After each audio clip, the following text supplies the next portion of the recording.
Hello everyone, welcome to our channel. आज की video में हम डिस्कस करेंगे ज्योग्राफी पेपर एनालिसिस जून 2024, जो कि री एग्ज़ाम हुआ है कब 28 अगस्त 2024 को। इसके साथ साथ हम यहाँ पर पेपर 1 का भी डिस्कस करेंगे कि पेपर 1 में कैसे क्वेश्चंस आ रहे हैं, क्वेश्चंस का ट्रेंड कैसा है। ठीक है, सारी चीज़ें हम यहाँ पर डिटेल में बताने वाले हैं। ठीक है, तो स्टार्ट करते हैं। पहले करेंगे हम ज्योग्राफी, फिर पेपर 1। अगर बात करें ज्योग्राफी की तो पेपर इस बार काफ़ी अच्छा आया है। स्टूडेंट्स यहाँ पर अपना, जैसे जिनका नेट हो रहा था, जेआरएफ नहीं हो पा रहा था, तो उनका यहाँ पर जेआरएफ होने के चांसेस इस बार पूरे के पूरे हैं। या जिनका नेट नहीं हो पा रहा था उनका इस बार नेट भी हो सकता है, पॉसिबिलिटी है कि जेआरएफ भी हो जाए। ठीक है, तो यहाँ पर इस बार पेपर का लेवल कैसा रहा है, इजी टू मॉडरेट रहा है। ठीक है, पहले होता था मॉडरेट टू टफ, इस बार इजी टू मॉडरेट रहा है, क्योंकि क्वेश्चंस डायरेक्ट लगे हैं, बिल्कुल डायरेक्ट। ठीक है, बेसिक क्वेश्चंस भी लगे हैं, बेसिक क्वेश्चन आप कर ले जाते। ठीक है, अगर आपने थोड़ा भी डिटेल में पढ़ा है तो आप इस पेपर को अच्छे से कर ले जाते।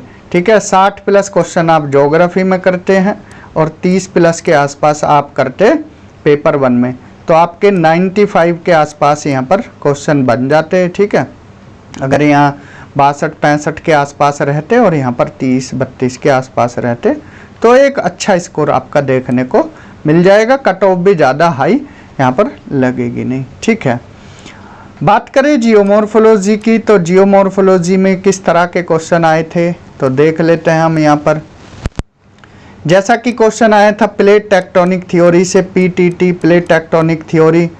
यहाँ पर प्लेट टेक्टोनिक थ्योरी और फिर 4 नाम दे दिए, उसमें एक नाम जैसे आपको दो तीन नाम दे दिए ऐसे जो आपने पढ़े हुए हों, और एक नाम दे दिया WG वाइन का। ठीक है, इस तरह से दे दिया कि इसको कॉन्क्लूड किसने किया था या कौन इससे रिलेटेड है, इस तरह का प्लेट टेक्टोनिक थ्योरी से एक क्वेश्चन आया था। फिर आया था इरोजनल लैंडफॉर्म से। इरोजनल लैंडफॉर्म यहाँ से कैसे क्वेश्चन आया था, देखिए यहाँ से भी बताते हैं। इस ऑप्शन ABCD इस तरह करके दिए, 3 स्थलाकृति दी, इनमें से कौन सा एग्जाम्पल है इरोजनल लैंडफॉर्म का। जैसे स्टेलेक्टाइट, ठीक है, ये हो नहीं सकता। ठीक है, ऐसे आप एलिमिनेट कर कर इस आंसर को निकाल ले जाते, या ठीक, या फिर पोलजे वगैरह कुछ इस तरह से यहाँ पर दिए गए थे। 3 स्टेटमेंट दी थी, सी क्लिफ दिया था। ठीक है, सी क्लिफ, तो इस तरह के ऑप्शंस थे। इसको भी आप इजीली, अगर आपने इरोजनल लैंडफॉर्म पढ़ा है तो और डिपोजिशनल लैंडफॉर्म, तो स्थलाकृति जो किससे, रिवर वाटर से बनती हैं, या एयर से, या ग्लेशियर से, या फिर cast geomorphology, cast morphology.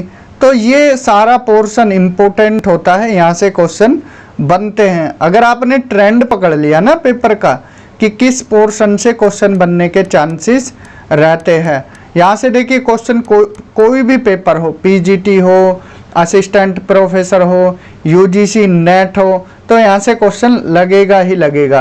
Plate tectonic से एक बार को लगे ना लगे, पर इस वाले पोर्शन से क्वेश्चन जरूर लगता है। ठीक है, तो 2 क्वेश्चन हुए। इसके अलावा फिर क्वेश्चन कहाँ से आया था, एक आया था प्लेट्यू से। ठीक है, स्टेटमेंट में आया था। टेलीग्राफ प्लेट्यू कहाँ पर है, इसको आप ओशियनोग्राफी में भी रख सकते हो, या फिर इसको आप जियोमॉर्फोलॉजी में भी रख सकते हो, क्योंकि टेलीग्राफ प्लेट्यू पूछा, इसकी लोकेशन पूछ ली कि कौन से ओशियन में है। इस तरह की स्टेटमेंट बनाकर क्वेश्चन पूछे गए थे। अगर आपको पता है टेलीग्राफ प्लेट्यू कहाँ है, इंग्लैंड स्कॉटलैंड के आसपास है, तो आप सीधा सिंपली इसका आंसर दे देते, इस तरह से इसको क्वेश्चन को बना देते। ठीक है, फिर इसके अलावा और क्वेश्चन आए थे। एक माउंटेन से आया था, माउंटेन ओरोजेनी से रिलेटेड। ठीक है, एक तरफ देखिए माउंटेन का प्लेन भी दे दिया, प्लेट्यू दे दिया। ठीक है, और एक तरफ बोल दिया ओरोजेनी, ठीक, इनको मैच करना था, नाम दे दिए थे उनके, ओरोजेनी, इपीरियोजेनी, ठीक है, इपीरियोजेनी। तो इस तरह से लगाते। अगर आपको पता है ओरोजेनी माउंटेन बिल्डिंग से रिलेटेड है, इपीरियोजेनी कॉन्टिनेंटल बिल्डिंग से रिलेटेड है, तो इस तरह से आप इन चीज़ों को भी मैच कर ले जाते, ठीक है।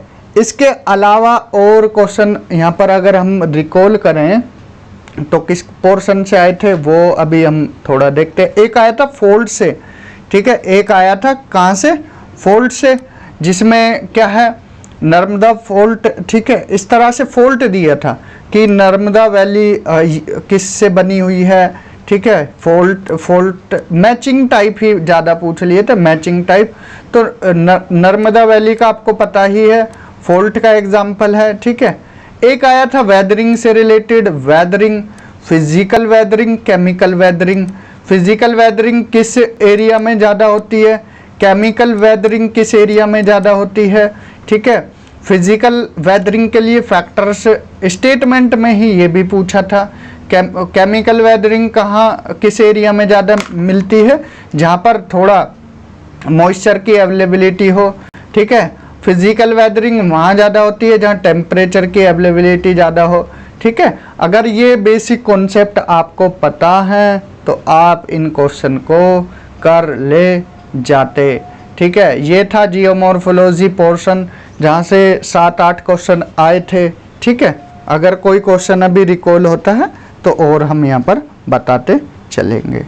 देखिए 2 क्वेश्चन और बचे हैं जियोमॉर्फोलॉजी में। एक था WM डेविस से रिलेटेड, WM डेविस से रिलेटेड। WM डेविस का क्या आया था, सीधा सिंपल क्वेश्चन था जो इन्होंने अपना कॉन्सेप्ट दिया। हालांकि लैंग्वेज इतनी इजी नहीं थी जैसे हम बता रहे हैं, थोड़ा टफ थी, घुमाकर थी। WM डेविस ने जो अपना कॉन्सेप्ट दिया था, किससे प्रेरित होकर एक तरह से लिया था, उसमें एक नाम था चार्ल्स डार्विन का, तो यही करेक्ट आंसर हो जाता। फिर एक क्वेश्चन था वोल्थर पैंक से रिलेटेड, ठीक है, पैंक की थ्योरी से रिलेटेड। यहाँ पूछा था अबस्ती जिंदे, ठीक है। फिर इसमें दिया था अबस्ती जिंदे, ठीक है। फिर दिया था इसमें स्टेटमेंट दी थी ऑप्शन ABCD। इसमें एक ऑप्शन आया था कि यहाँ पर जो लैंडफॉर्म की लेंथ है वो डिक्लाइन हो जाती है, और यही करेक्ट आंसर था। हमने जब आपको पढ़ाया था उसमें बताया था ओफस्ती जिंदे, गिलीच फॉर्मिंगे एंड अबस्ती जिंदे।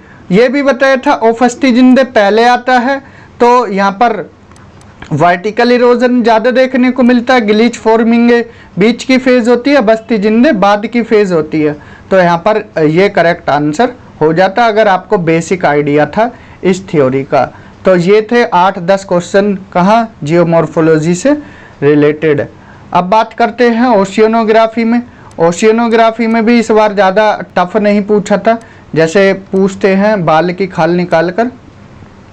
सीधा सिंपल करंट से आया था, 4 करंट दिए गए थे, ठीक है, जलधाराएं बोल सकते हो हिंदी वाले, ठीक है।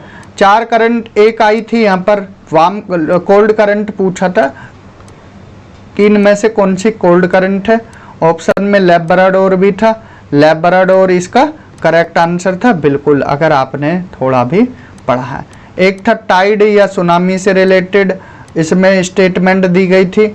इसमें बोला गया था कि जब सी शोर की तरफ आती है तो इंटेंसिटी, वेवलेंथ, इंटेंसिटी, हाइट इनकी बढ़ जाती है, घट जाती है। इस तरह से एक क्वेश्चन यहाँ टाइड और सुनामी से भी आया था, ठीक है। एक क्वेश्चन आया था टेम्परेचर और सैलिनिटी से, टेम्परेचर एंड सैलिनिटी से। स्टेटमेंट के क्वेश्चन ही ज़्यादा पूछे थे, टेम्परेचर, सैलिनिटी, ठीक है। सैलिनिटी किसकी ज़्यादा है, इस तरह से यहाँ पर ऑप्शन दिए थे। फिर एक बॉडी दी गई थी वाटर बॉडी, फिर बोला था कि उसकी सैलिनिटी इसलिए ज़्यादा होती है क्योंकि इसमें बहुत सारी रिवर्स आती हैं। तो ये एक तरह से स्टेटमेंट गलत होनी चाहिए। क्यों गलत होनी चाहिए कि अगर ज़्यादा वाटर इनफ्लक्स होगा किसी बॉडी में, वाटर इनफ्लक्स होगा तो वहाँ पर सैलिनिटी बढ़ेगी नहीं, वहाँ पर सैलिनिटी क्या है, घटेगी। ठीक है, ये बेसिक कॉन्सेप्ट क्लियर होने चाहिए। तो सैलिनिटी क्या है, बढ़ेगी नहीं घटेगी। ठीक है, ये 3-4 क्वेश्चन तो ये रहे सैलिनिटी उससे ओशियनोग्राफी से। थोड़ा और देखते हैं अगर कोई क्वेश्चन और टकराता है तो। एक क्वेश्चन था ट्रेंच से रिलेटेड। देखिए ट्रेंच से रिलेटेड, जिसको आप गर्त बोल सकते हो। ठीक है, इसमें क्या था, चैलेंजर ट्रेंच, एक तरफ ट्रेंच दी थी सुंडा ट्रेंच, क्यूराइल ट्रेंच, क्यूराइल, फिर आपसे पूछ लिए थे, और एक प्यूर्टो रिको। फिर आपको एक तरफ ये ट्रेंच दी, एक तरफ ओशियन दिए, मैच द फॉलोइंग करना था। ठीक है, तो एक क्वेश्चन यहाँ ट्रेंच से भी लगा था। ठीक है, इसके अलावा और देखते हैं। एक क्वेश्चन और था कार्लसबर्ग रिज से रिलेटेड था, कार्लसबर्ग रिज। ठीक है, ये भी मैचिंग में ही आया था, स्टेटमेंट बनाकर मैचिंग टाइप। तो कार्लसबर्ग रिज कौन से ओशियन में है? ठीक है, अगर आपको पता है इंडियन ओशियन तो बिल्कुल सही है। ठीक है, इसके अलावा इधर उधर आपने लगाया तो ये गलत आपका हो जाता। तो बेसिक आइडिया होना चाहिए, तभी आप क्वेश्चन को सही कर पाते। ठीक है, ये कुछ क्वेश्चन थे ओशियनोग्राफी से रिलेटेड। अब देखते हैं हम क्लाइमेटोलॉजी से थोड़ा क्या क्या क्वेश्चन आए थे। क्लाइमेटोलॉजी से इस बार एक बेसिक क्वेश्चन तो यही था, composition and structure of the atmosphere से गैसेस दी गई थी, गैसेस, फिर इनको क्रोनोलॉजी ऑर्डर में लगाना था। जैसे आर्गन गैस दी थी, आर्गन गैस। ठीक है, CO2 दी थी, इसके अलावा हीलियम दिया था, हाइड्रोजन दिया था।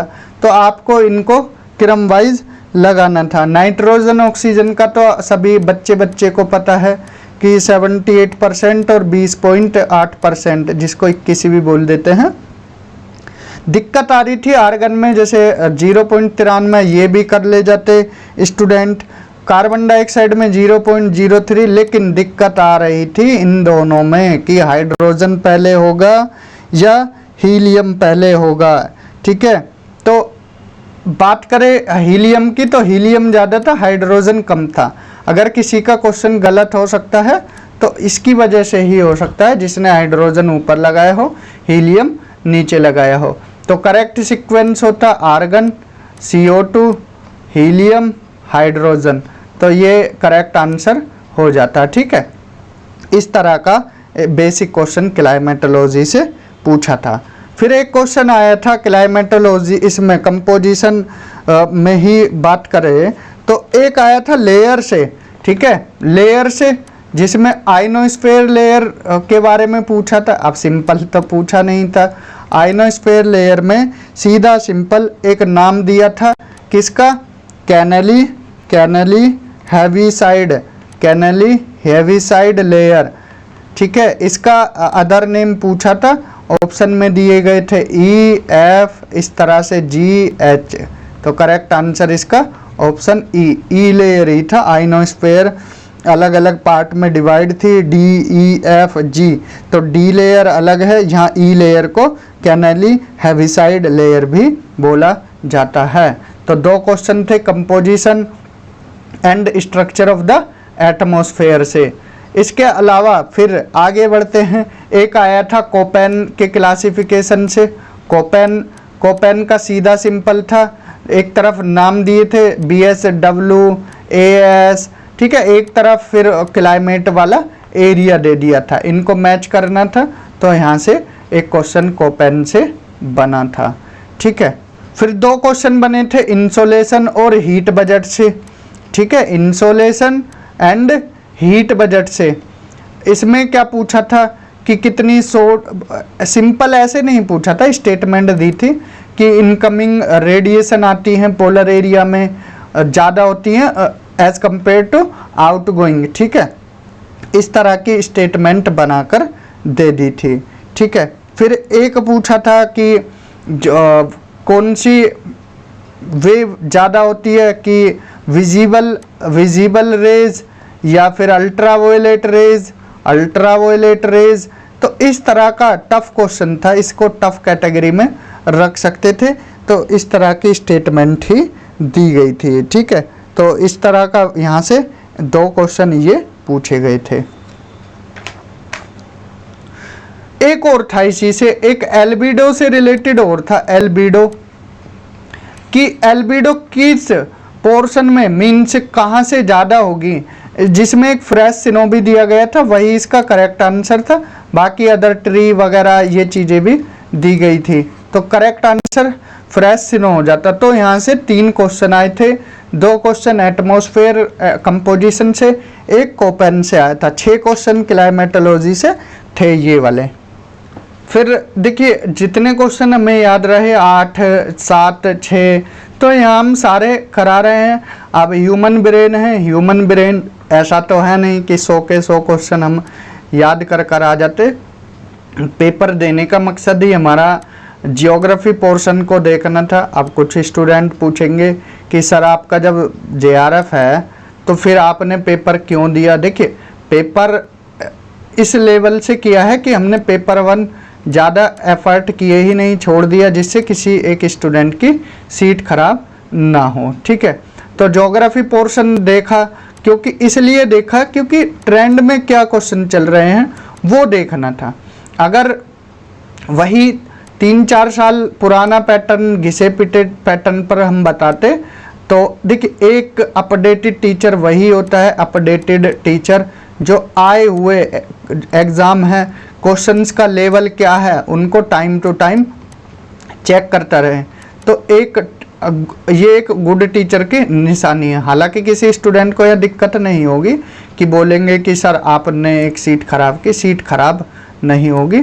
ठीक है, हमने यह ज्योग्राफी के 100 क्वेश्चन कैसे थे उस ट्रेंड को पकड़ा है, क्योंकि आपका आगे असिस्टेंट प्रोफेसर का एग्ज़ाम हो, आगे दिसंबर यूजीसी नेट वाला हो, पीजीटी हो, कोई भी एग्ज़ाम हो टीचिंग से रिलेटेड जिसमें ज्योग्राफी आपका सब्जेक्ट है, तो इस तरह से सारे पेपर को यहाँ पर हम कराते रहेंगे, चाहे कोई सा भी पेपर हो, जिससे आपको हेल्प मिलती रहेगी। ठीक है, इसीलिए हमने यहाँ पर सारा पेपर देखा, क्वेश्चन का ट्रेंड देखा। ठीक है, तभी आपको यहाँ पर हम करा रहे हैं। ठीक है, तो बायोज्योग्राफी में तो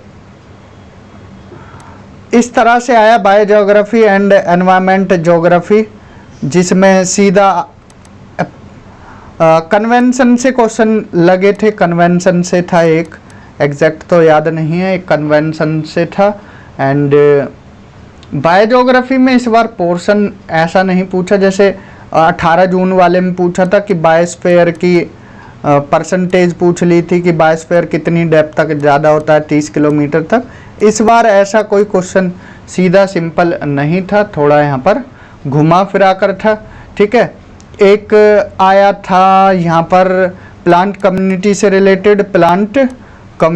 रिलेटेड, ठीक है, इस तरह के यहाँ पर कुछ क्वेश्चन थे, कन्वेंशन, प्लांट कम्युनिटी एंड इसके अलावा बस यही याद आ रहे हैं। ठीक है, 2 क्वेश्चन याद आए हैं बायोज्योग्राफी एंड इसके अलावा थॉट, जियोग्राफिकल थॉट। यहाँ जो हमने क्वेश्चन करा रखे हैं सीधा टकराए हैं। अब प्रूफ आपको बार बार देंगे नहीं। अब देखिए हेरोडोटस से रिलेटेड सीधा क्वेश्चन आया, ठीक है, कि जिन्होंने क्या है ज्योग्राफी और हिस्ट्री का इंटर रिलेशनशिप बताया, ज्योग्राफी और हिस्ट्री कि एक दूसरे से संबंध इनके हैं, और यही लाइन सीधी हेरोडोटस की लिखी हुई आई थी और क्वेश्चन ये करेक्ट आंसर हेरोडोटस ही था। फिर एक क्वेश्चन आया था जनरल ज्योग्राफी या पर्टिकुलर ज्योग्राफी, कि general geography versus particular geography, इसका कौन स्टेटमेंट में दिया था हम बोल्ट कर। फिर हालांकि इसकी नींव किसने रखी थी, वारेनियस ने रखी थी। ठीक है, वारेनियस ने रखी थी, तो उस स्टेटमेंट को अगर काटते तो आपको आंसर मिल जाता। तो इस तरह का यहाँ क्वेश्चन पूछा था, एक हेरोडोटस से, एक जनरल ज्योग्राफी, एक बिहेवियरल ज्योग्राफी, एक स्टेटमेंट आई थी बिहेवियरल ज्योग्राफी, एक स्टेटमेंट से क्वेश्चन था, स्टेटमेंट दे दी गई थी कि किसके द्वारा ये स्टेटमेंट दी गई है। ऑप्शन में एलन चर्चिल सैंपल था, बाकी भी थे, ठीक है, एलन चर्चिल सैंपल। फिर एक मार्क्स थ्योरी, मार्क्सिस्ट थ्योरी किससे रिलेटेड थी, थ्योरी मतलब किससे रिलेटेड है, इस तरह का पूछ लिया गया था। तो 6-7 क्वेश्चन यहाँ से भी अच्छे लेवल के आए थे। और एक क्वेश्चन आया था इंडियन एंशिएंट ज्योग्राफी से, जिसको बहुत स्टूडेंट गलत कर ले जाते। उसमें क्या आया था, सिंपली 4 नाम आए थे, भास्कराचार्य,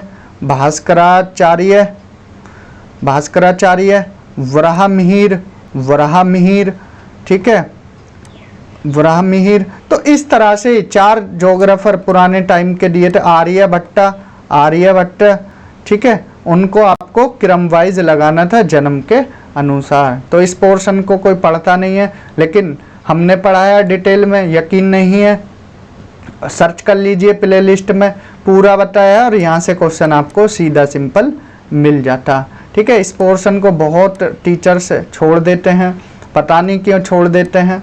ज्योग्राफी में देखिए पिछला भी आया था 18 जून को भी सीधा भूगोल टर्म किसने दिया था, तो वो भी बताया गया था। तो ये सारी चीज़ें हमने पूरा डिटेल में ये क्लास करा रखी है, ठीक है।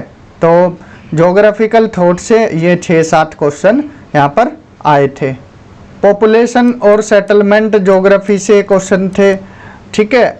एग्रीकल्चर ज्योग्राफी, पॉपुलेशन से तो सीधा डेटा से रिलेटेड था कि बर्थ रेट का डेटा, सेक्स रेशियो, ठीक, इस तरह से पूछा था कि 2 स्टेट दे दिए नेशनल लेवल से कम है, फिर 2 स्टेट दे दिए नेशनल लेवल से कम है या ज़्यादा है, इस तरह से। फिर सेटलमेंट में पूछ लिया था कि नगला, 4-5 नाम दिए थे जैसे नगला वगैरह, कि ये कौन से सेटलमेंट से रिलेटेड है, जिसमें एग्लोमरेटेड दे दिया था, एग्लोमरेटेड, हेमलेटेड, क्लस्टर्ड, ठीक है, इस तरह से पूछ लिए गए थे। एग्लोमरेटेड, क्लस्टर्स, ये सारे चीज़ें यहाँ पर बता दिए थे। इसके अलावा वॉन थुनन का मॉडल था, वॉन थुनन का मॉडल, ठीक, यहाँ पर थ्योरी आई थी, इनडायरेक्टली आई थी, हार्टलैंड की थ्योरी, डायरेक्ट तो इस बार पूछा नहीं, हार्टलैंड, ठीक है। मैकिंडर की जो थी स्पाइकमैन, ठीक, स्पाइकमैन, तो ये इनडायरेक्टली पूछे थे, डायरेक्टली तो नहीं पूछे, इनडायरेक्टली पूछे। मम्फोर्ड से रिलेटेड था, गेडिस, ठीक है, मम्फोर्ड, गेडिस। इंडियन ज्योग्राफी में बात करें, इंडियन ज्योग्राफी में सीधा डेटा से रिलेटेड क्वेश्चन थे, ठीक है। यहाँ पर डेटा से जैसे मुख्यालय पूछ लिए, नॉर्थ से, इक्वेटर से हमें नॉर्थ की तरफ ले जाना था, आसियान, सार्क, ओपेक, EU, ठीक है, इस तरह के यहाँ भी क्वेश्चन ये पूछे गए थे। लैंड में, लैंड फ्रंटियर और बाउंड्री में अंतर, ठीक है, स्टेटमेंट से ये भी क्वेश्चन था, लैंड बाउंड्री एंड फ्रंटियर।